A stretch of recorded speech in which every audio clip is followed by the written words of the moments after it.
महाराज जी, जीवन के कठिन समय में अध्यात्म तथा आध्यात्मिक गुरु से कैसे मदद प्राप्त करें कि जीवन के प्रति नकारात्मकता, तनाव, चिंता से मुक्त हो पाए। देखो, संतों की कृपा या गुरु की कृपा का फल होता है हमें उनके बताए हुए मार्ग पर चलने की हिम्मत आ जाए, क्योंकि अध्यात्म में मन और इंद्रियों को मार करके चला जाता है।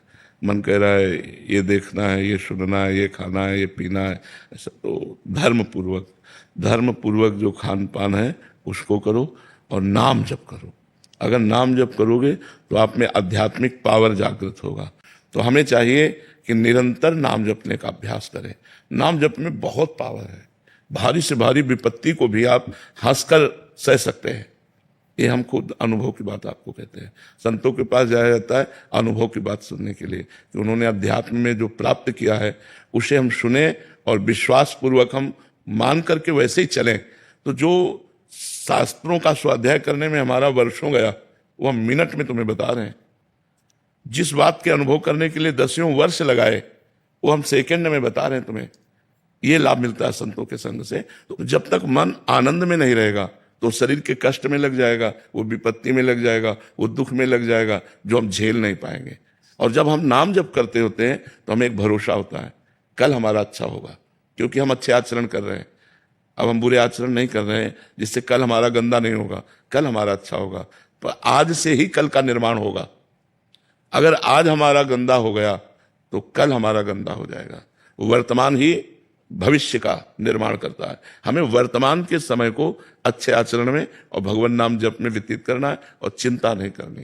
देखो, कोई ऐसा मनुष्य शरीरधारी नहीं है जिसको संघर्ष ना करना पड़े। क्यों? आप बताओ, कोई ऐसा है जिसको संघर्ष जीवन में ना करना पड़ा हो, जिसको विपत्ति या दुख या छल कपट या धोखा ये सब ना देखने पड़े हो? ये संसार का स्वरूप है।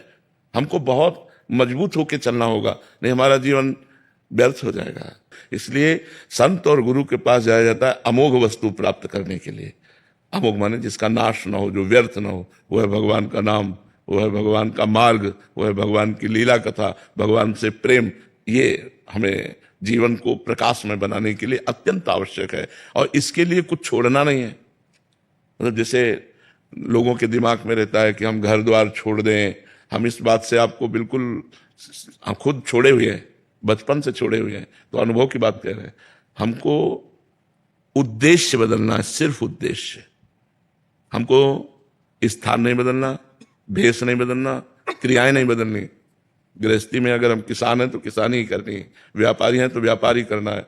हमको उद्देश्य बदल देना है। तो हम नाम जप करें और जो कर्म करें वो अच्छा कर्म करें।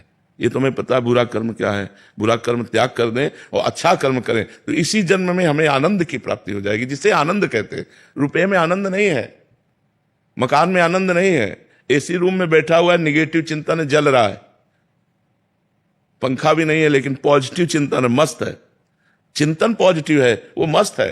तो चिंतन पॉजिटिव कहां से आएगा? बिना अध्यात्म के पॉजिटिव चिंतन थोड़ी होता है। निगेटिव अध्यात्म इतना बलवान है कि सामने वाला मार रहा है और हम उसका मंगल बना रहे हैं।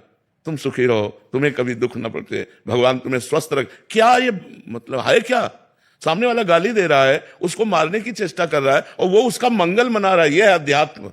इतना बल है अध्यात्म में कि अपने को अपमानित करने वाला, दुख देने वाला, हम उसको भी सुख देना चाहते हैं। कितना महान हृदय हो जाता है अध्यात्म से। इसलिए हम अध्यात्मवान बने, नाम